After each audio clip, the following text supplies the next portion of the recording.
October 14th, 2025. Persian Gulf. 2:17 p.m. local time. A cloudless sky stretches over a narrow maritime corridor that carries nearly 20% of the world's seaborne oil.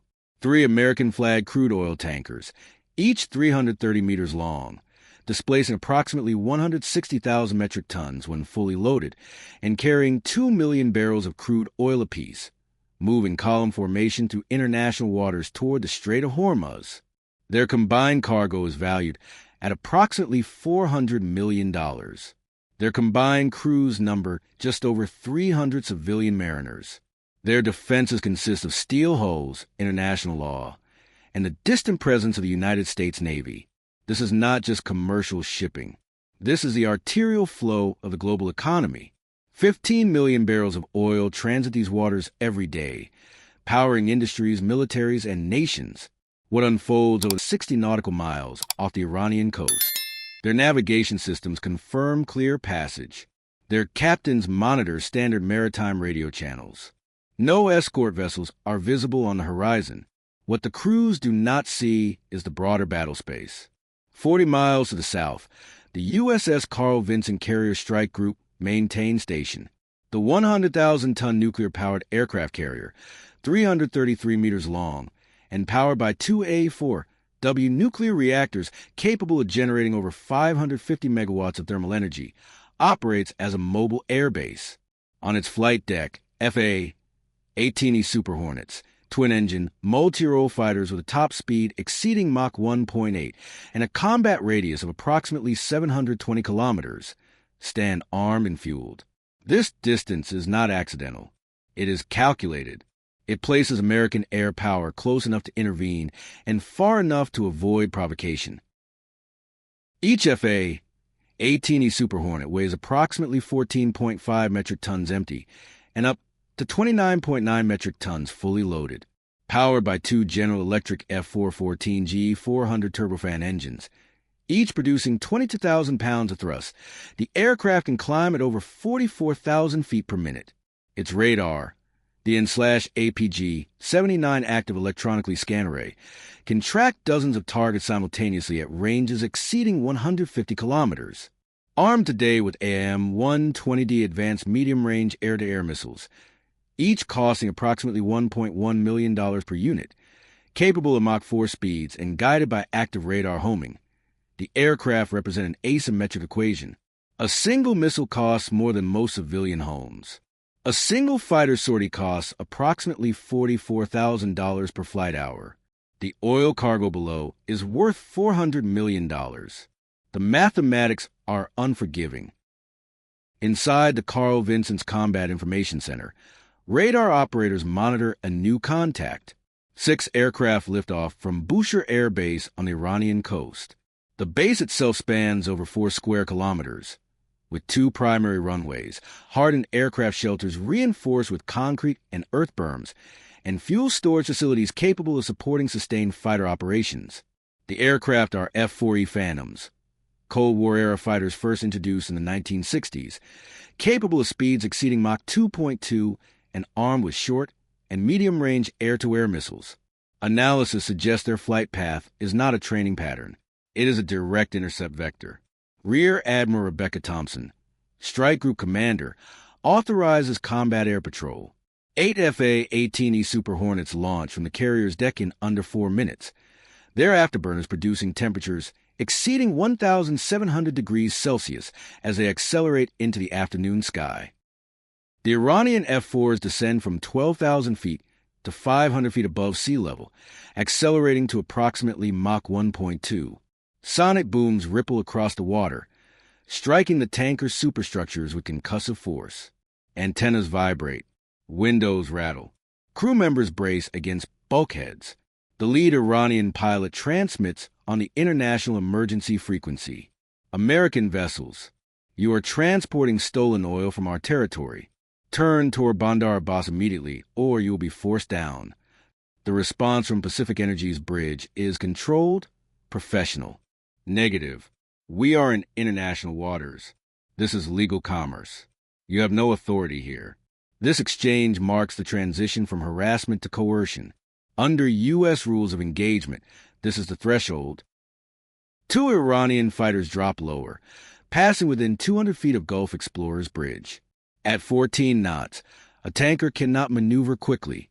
Its rudder requires minutes, not seconds, to alter course. The assumption collapses that a civilian ship by its nature can be compelled. The Gulf Explorer's captain activates the emergency beacon. Mayday! Mayday! American tanker being harassed by military aircraft. Request immediate assistance. 40 miles away, 8 FA-18s roll into afterburner. Their speed increases to Mach 1.4. The distance closes in under 2 minutes. Admiral Thompson's order is transmitted across encrypted channels. Weapons free. Defend the tankers. This phrase carries strategic weight. Understanding doctrine, an attack or attempted seizure of U.S. flag commercial shipping constitutes an act of war. What follows is not controlled by diplomacy, but by physics, range, and reaction time. Cutlass Lead, the flight commander, transmits on guard frequency.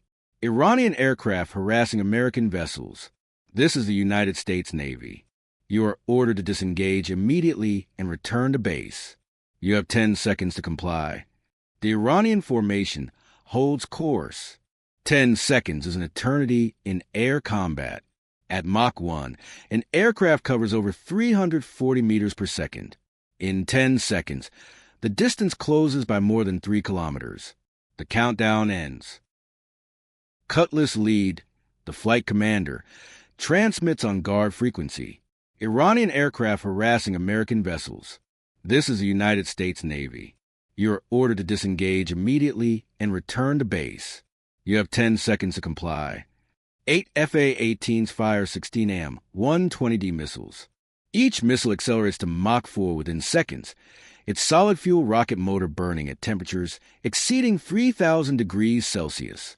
The missiles climb, then descend in a controlled arc, guided by mid-course updates from the launching aircraft before activating their own radar seekers. Iranian radar warning, receivers scream. Pilots deploy chaff, then aluminum strips designed to confuse radar and execute high G-turns. The F-4s, built in an era before digital flight controls, strain under the maneuver. The first missile impacts F-4 number 1. The warhead detonates with enough force to shred the aircraft's fuselage. Debris scatters across a 300-meter radius. Within seconds, for more missiles find their targets. Fireballs fall into the Persian Gulf, leaving plumes of black smoke visible for miles. The sixth pilot ejects. His parachute deploys at approximately 3,000 feet. He splashes down into open water. 60 seconds after engagement begins, all 6 Iranian fighters are destroyed. 3 tankers continue on course. 0 damage. 0 casualties. Even as the last F-4 falls, a second operation is already underway. 16 additional FA-18s launch from the Carl Vinson, joined by 4 EA-18G Growlers, electronic warfare aircraft equipped with /ALQ, 99 jamming pods capable of disrupting radar and communications across wide frequency bands. Each Growler costs approximately $70 million. Each hour of flight consumes thousands of dollars in fuel and maintenance. Their mission is not air combat. It is a system collapse. The Iranian formation holds course. 10 seconds is an eternity in air combat. At Mach 1, an aircraft covers over 340 meters per second. In 10 seconds, the distance closes by more than 3 kilometers. The countdown ends. 32 AGM, 88 HARM missiles are launched. Each missile, costing approximately $300,000, homes in on radar emissions. Iranian air defense operators face a choice: keep radars on and be targeted, or shut them down and go blind. Within 2 minutes, 12 radar installations along the coast are destroyed. Command and control collapses. Surface-to-air missile batteries lose targeting data. The airspace opens. 16 FA-18s release 64 AGM-154 joint standoff weapons. Each 500-kilogram glide bomb, guided by GPS and inertial navigation, costs approximately $700,000 and can travel over 120 kilometers from release point. Targets include 6 air bases: Bushehr, Bandar Abbas, Shiraz, Bandar Lenja Shabahar, and Kish Island. Runways crater. Hardened shelters collapse. Fuel depots erupt, producing fireballs visible from orbit. 12 aircraft are destroyed on the ground. 2 U.S. Air Force B-1B Lancers, each a 44-meter long, variable sweep-wing bomber capable of carrying over 34 metric tons of ordnance, launched 48 stealth cruise missiles from beyond Iranian airspace. Targets include maintenance depots, fuel refineries, and training facilities. The goal is not destruction alone. It is paralysis. 29 minutes after the first sonic boom over the tankers, the operation concludes. 6 Iranian fighters destroyed in the air, 12 more on the ground, 6 air bases damaged, 12 radar sites eliminated, logistics and training infrastructure degraded, Allied losses, 0. Cost analysis reveals the asymmetry. Approximately $120 million in missiles and munitions expended. Iranian losses include aircraft valued at roughly $20 to $30 million each, infrastructure costing hundreds of millions more in months, if not years, of operational capability. The mathematics are unforgiving. Satellite imagery confirms cratered runways and burned hangars. Insurance markets adjust risk premiums.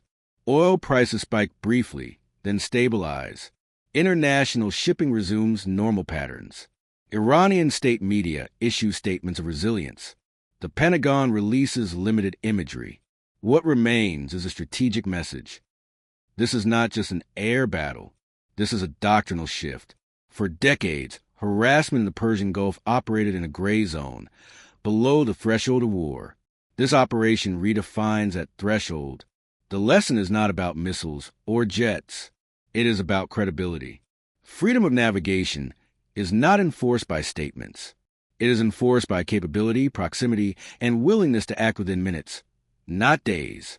From this point forward, the cost-benefit equation for coercion changes. Operation Desert Guardian succeeds because of integration. Intelligence, air power, electronic warfare, and political authorization compressed into a single decision loop measured in seconds. What these 3 tankers represent is not just oil. It is a principle that civilian commerce cannot be compelled by force without consequence. The lesson is simple and enduring. In the modern battle space, the window between intimidation and escalation is measured in minutes. Physics does not negotiate. Systems do not hesitate. And credibility, once tested, becomes the most expensive asset of all. Now I want to hear from you. How should nations defend commercial shipping in contested waters without escalating to full conflict? Share your thoughts in the comments, and don't forget to like, subscribe, and follow for more in-depth analysis.